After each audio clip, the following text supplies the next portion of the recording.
All right, so we're diving into AI dermatology today. Yeah. And you sent over this paper about diagnosing skin conditions just from images. Yeah. Pretty wild stuff. It is. It's kind of like when you're picking out a new phone. Right. You want to compare all the different models, see what's best, right? Yeah. But here, Yeah. the stakes are a lot higher than just like, Way higher.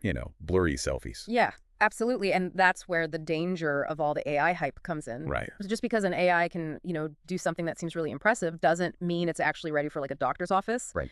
We need really rigorous ways to like evaluate these tools before we even think about using them on actual patients. And that's what I love about this paper, The Skin Game, revolutionizing standards for AI dermatology model comparison. Yeah. I mean, first of all, the title. Catchy. It's so catchy, right? It makes it sound like some high-stakes game, which it kind of is. It is. And these researchers from Kozminski University in Poland and MIT, they're really pointing out a big problem.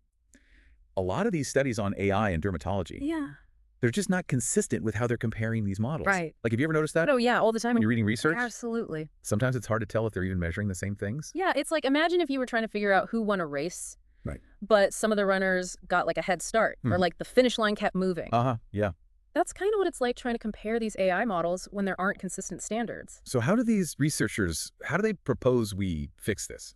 Well, they took a two-pronged approach. Okay. The first thing they did was they looked at a ton of recent studies just to see like what methods everyone was using. Okay, so like getting a baseline. Yeah, like taking inventory of the current like state of AI dermatology. Got it. And then they actually built their own framework for comparing models, and they tested it out with this powerful AI called DynoV2 Large. Okay. And they didn't just use one data set either. Oh. They used three. Three different data sets. Why so many? Yeah. HM1000, DermNet, and the ISIC Atlas. Okay. And the reason they did that is because each of these data sets represents like a different challenge for the AI. Okay. So like HM1000, for example, those are dermatoscopic images, those really close-up shots that dermatologists take. Right. So those are very high quality, very focused images. But in the real world, a doctor doesn't always have that. Right, exactly. That perfect image. Exactly. And that's where DermNet comes in. Okay. Which is more like what you'd see in a typical clinical setting. Okay. So it's clinical photos taken in different settings, varying quality. Makes sense. And then ISIC Atlas, that's also dermatoscopic. Okay. But it's focused specifically on like melanocytic lesions. Okay. So moles and melanoma. High stakes. Super high stakes. Yeah. Where accuracy is just absolutely crucial. So they're really putting this AI through its paces. Oh, yeah. And to train it, they use something called five-fold cross-validation. Yes. Now, remind me what that is again. Sure. So imagine you're giving a student like 5 different pop quizzes on the same material. Okay. But each quiz has different questions. Right. That's basically what cross-validation is. Got it. It makes sure the AI really understands the material. It's not just memorizing the answers. Okay, that makes sense. Yeah. So how did DynoV2 Large do on these quizzes? Well, let's start with the HM1000. Okay. It got an F1 score of 0.85. Okay, now what's an F1 score again? It's basically a way to measure how accurate a model is. Right. And it takes into account both precision and recall. Okay. So 0.85 is pretty good. Sounds promising. Yeah. But there's a catch. I had a feeling. While it did well overall, Mm-hmm. its accuracy actually dropped when it came to melanoma, which is obviously a big concern. Yeah. We need AI to be really reliable in those situations. Absolutely. Yeah. What about DermNet? How did it handle those more real-world photos? That was a tougher challenge, Not bad. as you might expect. The F1 score there dropped to 0.71. Okay. And it particularly struggled with conditions that look alike. Yeah. Those tricky cases that even human doctors find difficult. Like, is this a bug bite or something worse? Exactly. Right. So even AI has trouble with that sometimes. It does. What about the ISIC Atlas? Right. So that one, the F1 score was 0.84. Okay. Which is decent, but not ideal, especially when it came to like rare diseases or images that were a bit wonky, blurry, bad lighting, that kind of stuff. Right. And that's actually a really key takeaway here. AI might be amazing at recognizing patterns, but it's not always so great at understanding the nuances of an image. Right. Well, Now, this is where it gets really interesting to me.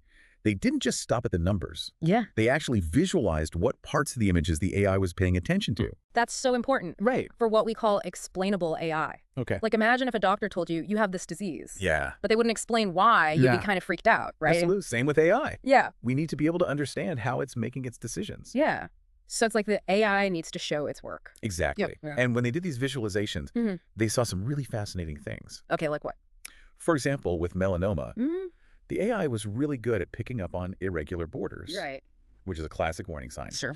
But sometimes it would get fooled by perfectly regular borders. Okay. And misclassify something harmless as dangerous. So it's like it memorized the textbook, but it doesn't quite get the whole picture yet. Perfect analogy. Right. Yeah. And sometimes it would be super confident in its diagnosis. Oh, no. Even when it was completely wrong. Uh-oh. Which is a little concerning, to say the least. A little bit. Yeah. So this AI, it's like this brilliant student who aced all the practice tests. Aced them all. But it still needs to learn how to think critically in the real world. Exactly. And that's why this research is so important. It's not just about building AI that gets high scores. It's about making sure it's actually used responsibly. Yeah.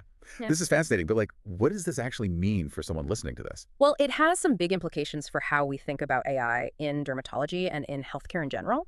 Like, this paper, it's a huge step forward because it's like they've established a new set of rules for the game. So we can actually compare these AIs fairly and pick the ones that are the best and the safest. I love that analogy. So it's not just about winning, it's about playing fair. Exactly. And making sure everyone benefits. Absolutely. Speaking of benefiting, I think you had a question for our listener. So remember how the model struggled with those clinical photographs? The ones that weren't taken in perfect conditions? This raises a big question.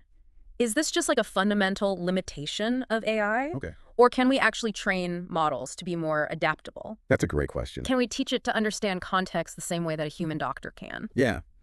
You know? That is a great question, and I think that's a great place to leave it for part 1 of this deep dive. Perfect. We will be back soon with part 2 to explore even more about the future of AI in dermatology. Looking forward to it. That question, should AI do this? It really makes you think, It does. It's not just about the tech, right? It's the ethics of it all. Exactly, and that's what I think is so interesting about this research. It's not just like a scientific paper. It's really a call to action for everyone involved. Researchers, doctors, even policymakers. You know, even the public AI in healthcare. It's going to affect all of us. So we all need to be part of this conversation. And this paper really gives us a good place to start. Kind of lays out where we are, what the challenges are, the opportunities. And it encourages us to move forward, but carefully. I see it as more of a call to action than like a victory lap. You know, we've made progress, but there's still a lot more to do. They're saying, okay, let's roll up our sleeves and really figure this out together. I like that. Before we wrap up this deep dive, I have one last question for you. Okay, shoot. So based on this research, everything we've talked about, what do you see as the future of AI in dermatology? Oh, man, the future is bright. But it's a future that we have to shape consciously. You know, I envision AI being like woven into every aspect of dermatology, diagnosis, treatment, even prevention. So not replacing dermatologists? No. But making them even better. Exactly. Like imagine AI that can analyze a patient's skin at a microscopic level, seeing changes that the human eye might miss. So it's like giving doctors a superpower. Exactly. With that kind of insight. We could diagnose things so much earlier. Personalize treatment and even prevent skin diseases before they even start. Wow. Taking preventative medicine to a whole new level. Exactly. And AI could even help us create new treatments tailored to a person's genes and lifestyle. Wow. You know, like the ultimate goal is a future where skin diseases are a thing of the past. That's incredible. It feels like we're really on the edge of something big. Yeah, we are. Transformative. And you, the listener, you're a part of this journey. Your curiosity, your willingness to like dive into these complex topics. That's what drives progress. Absolutely. We're so glad you joined us for this deep dive. Yes, thank you. Keep exploring, keep questioning, keep pushing the boundaries. Absolutely. And until next time, happy diving. Happy diving. You know that question, should AI do this? It really stuck with me. It's not just can we, but should we? Exactly. It's a big one. Yeah, and that's what I think makes this research so interesting. It's not just a scientific paper. It's a call to action for everybody. For everybody involved in this. Researchers, doctors, policymakers, even the public, AI in healthcare. It affects all of us. It does. But we need to be a part of this conversation. We do, and I think this paper gives us a great starting point. It kind of lays out where we are, what the challenges are, what the opportunities are, and it encourages us to move forward. Carefully. Carefully, but optimistically, you know? I like that. I see it as like less of a victory lap, more of a like, all right, let's roll up our sleeves. We've made progress, but we got to figure this out. We've got a lot more to do. To get. So before we wrap up this deep dive, I have one last question for you. Based on all this research, everything we've talked about, what do you see as the future of AI in dermatology? I think the future is bright, but it's a future that we have to shape. You know, we can't just let it happen. I envision AI being like interwoven into every aspect of dermatology. Diagnosis. Treatment, prevention. So not replacing dermatologists. No. But making them better at what they do. Like imagine an AI that can analyze a patient's skin on a microscopic level, seeing things that the human eye can't even see. Wow, so it's like giving doctors a superpower. Exactly. And with that kind of information, we could diagnose things so much earlier.